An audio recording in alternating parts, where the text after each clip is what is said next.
Disneyland is where magic comes to life, but not all visitors go home with fond memories.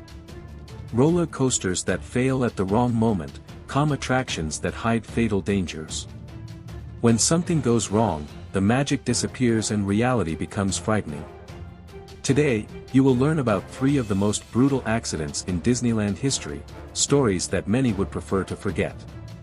Sit back, put on your headphones and get ready to discover the dark side of the land of magic. Story number 1, the Disneyland roller coaster accident, 2003. The summer of 2003 in Anaheim, California, it was warm and sunny. Entire families walked through the hallways Disneyland, excited to enjoy another magical day at the park. Was July 15th, a seemingly ordinary Tuesday, where visitors' only concern was choosing which attraction to visit first.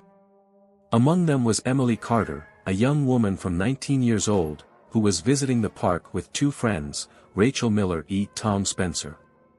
The 3 of them had waited months for this trip, saving money and planning every detail of the trip. Emily had been a fan of roller coasters since she was little and had one attraction in mind, California Screamin', the biggest and fastest in the park. Around 14h, the trio arrived at the entrance of the attraction. The line was long, but that didn't bother Emily. She was excited, holding her cell phone in one hand and a glass of soda in the other. Rachel, however, hesitated. "Are you sure you want to go? This toy is intense."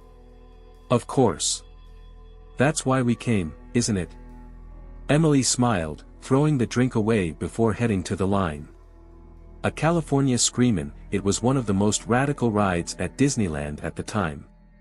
With 38 meters high and speeds of up to 90 kilometers per hour, she was famous for her strong start, a powerful launch that took shopping carts 0 to 90 kilometers per hour in less than 5 seconds. Unlike many roller coasters, this one had security bar locking, and not shoulder straps, which made it more intense. After 40-minute wait, it was the group's turn to board. Emily sat in the cart, middle row, next to Rachel, while Tom stayed in the back seat. As soon as the employee checked the safety locks, the countdown began.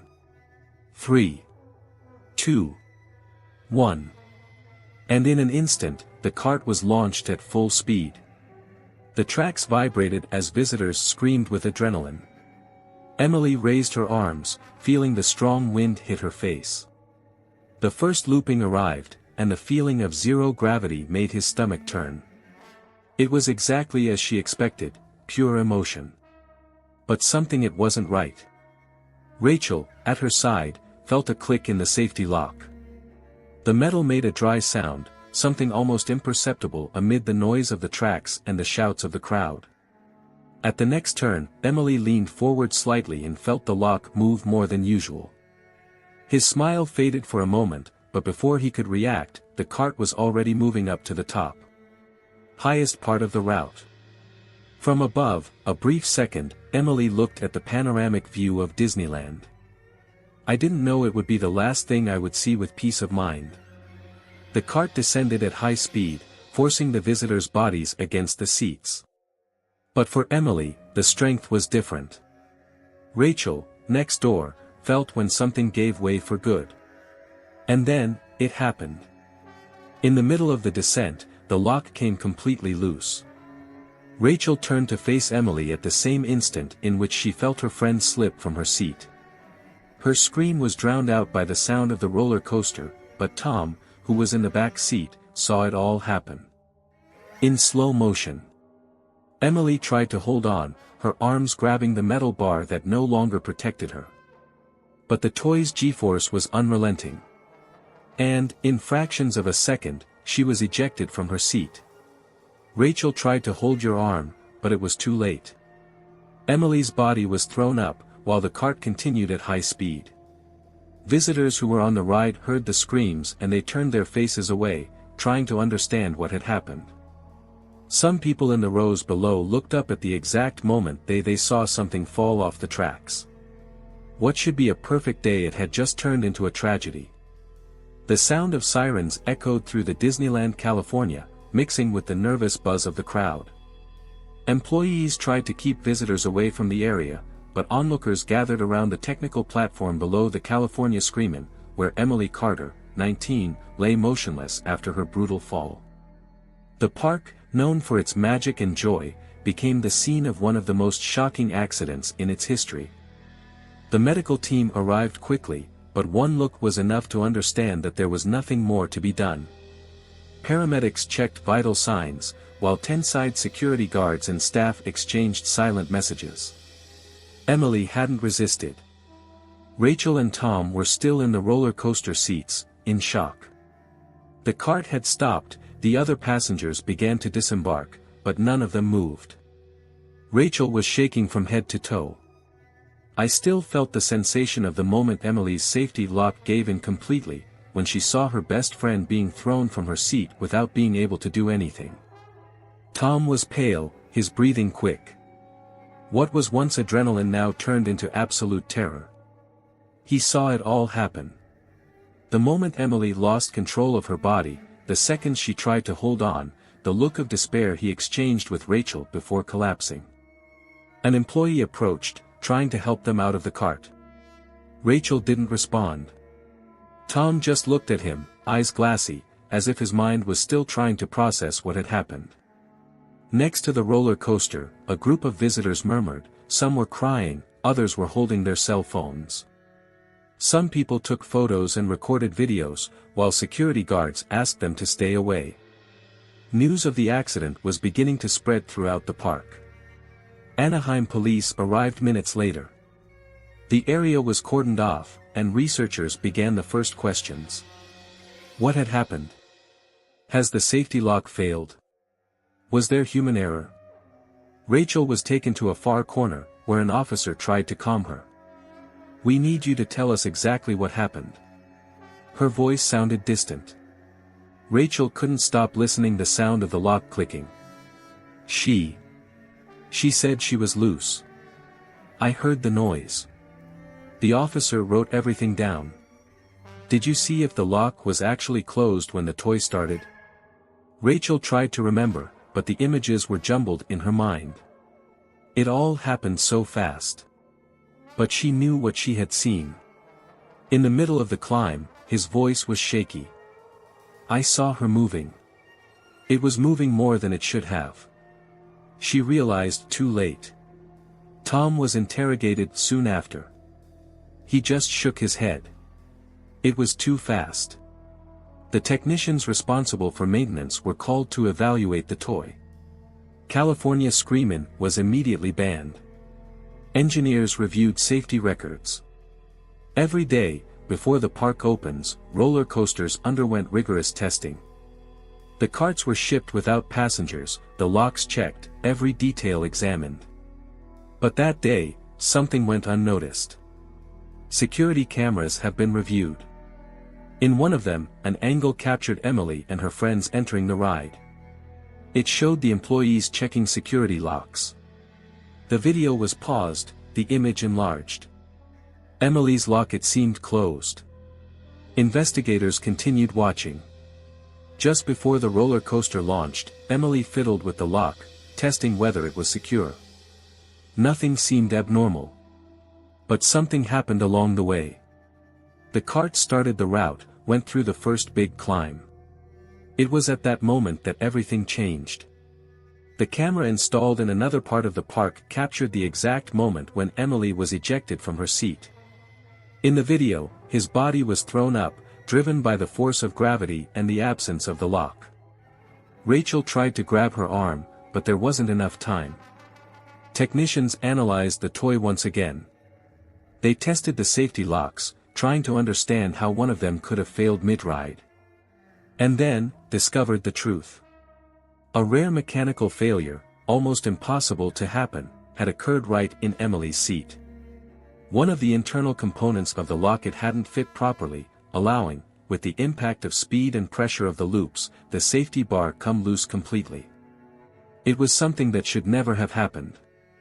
The next day, the tragedy was already in all the newspapers.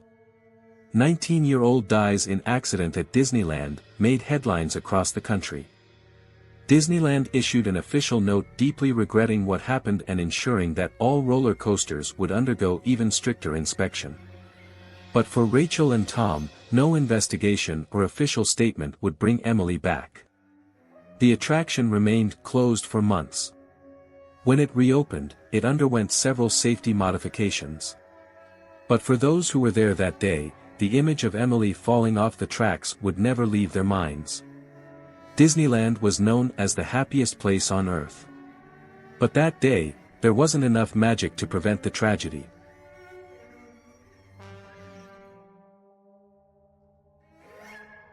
Story number 2, The Deadly Accident in Pirates of the Caribbean, 2006. The sun was still rising when Thomas Gallagher, veteran employee of Disneyland California, entered the park for another day of work. Maintenance technician for 15 years, he knew every behind-the-scenes detail, the hidden tunnels, the secret corridors and the mechanical systems that brought the attractions to life. But that day, he wouldn't come home. Era September 8, 2006, and Thomas had been assigned to a routine work at the Pirates of the Caribbean attraction. The ride, one of the most classic at Disneyland, had undergone several renovations over the years, with the addition of new animatronics and improvements to the boat's navigation system. But something it wasn't right. That morning, operators reported that one of the main animatronics was not working properly. The doll represented a pirate lifting a bottle of rum, waving to visitors as the boat passed through a tavern setting. But the night before, he had stopped mid-motion. The visitors barely noticed these flaws, but for Thomas and his team, any problems needed to be resolved before the park opened. He followed the technical corridors that gave access to the behind-the-scenes of the toy. Passed through the dark tunnels, hearing only the sound of water being pumped to keep the attraction running. The smell of chlorine mixed with dust was always strong there. Upon arriving at the location, Thomas took out his flashlight and analyzed the faulty animatronic. He had worked on that machine before, knew that its mechanism was old and required constant adjustments. He would need to access the interior of the structure, check the hydraulic motor that allowed the doll to move. His teammates were still checking another section of the attraction, so he decided to enter the technical space alone behind the animatronic. The small area was cramped, dark, full of gears, cables, and electrical systems. He bent down, turned on his flashlight, and began examining the internal components. The engine appeared to have overheated, and the hydraulic oil needed to be replaced. He leaned in further, trying to manually adjust one of the gears. And it was at that time that everything went wrong. A communication error between employees caused the control team to restart the attraction before Thomas could leave. The electrical circuits were reconnected, and the systems began to automatically reactivate. Lights came on, the ambient music started playing again, the boat started to move. And the animatronics came back to life. The pirate that Thomas was fixing raised his arms suddenly, activated by the hydraulic system. The gears started turning again, the pistons started moving again, and he was still inside. Trapped inside the technical compartment, Thomas didn't have time to leave. The space was too small to escape quickly. The animatronic, now fully reactivated, began to move with full force, crushing his body against the internal metal structure. The mechanical sounds drowned out his scream. The pressure on the hydraulic components was extreme. The mechanical system did not recognize that there was a human being trapped there. The pirate's robotic arm continued its repetitive cycle, while Thomas struggled to breathe, desperately trying to break free. The system had only turned off 2 minutes later, when one of the operators noticed a malfunction. To them, it seemed like just another technical problem. But when Thomas's colleagues arrived at the scene, it was too late. A Disneyland closed the attraction immediately, but tried to keep the case confidential. Only the employees knew the seriousness of what had happened. The press never disclosed the accident in detail. The official version said that an employee had suffered a technical accident during maintenance and did not survive. But those working behind the scenes knew the truth. Thomas Gallagher was the victim of fatal human error. The animatronics continued to work. Visitors continued to stroll through the pirate scene, without ever imagining what had happened there, in the dark corridors of the toy. And to those who worked on the attraction, one question remained. Was Thomas still there? Many employees reported years later that they felt strange presences in the maintenance tunnels, who heard inexplicable noises in the place where the accident occurred. Was it just paranoia? Or was it the memory of a man who became part of the attraction forever?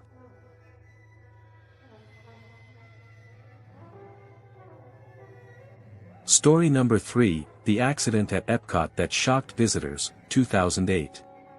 June 3, 2008 started like any other in the world. Epcot, one of Disney's most visited theme parks. The weather was pleasant, and the lines for the attractions were busy, with visitors excited to explore every detail of the futuristic park. Among them was the Parker family. Robert and Amanda Parker, a couple from New Jersey, decided to take their 2 children, Ethan, 8 years old, and Sarah, 6 years old, for a special trip.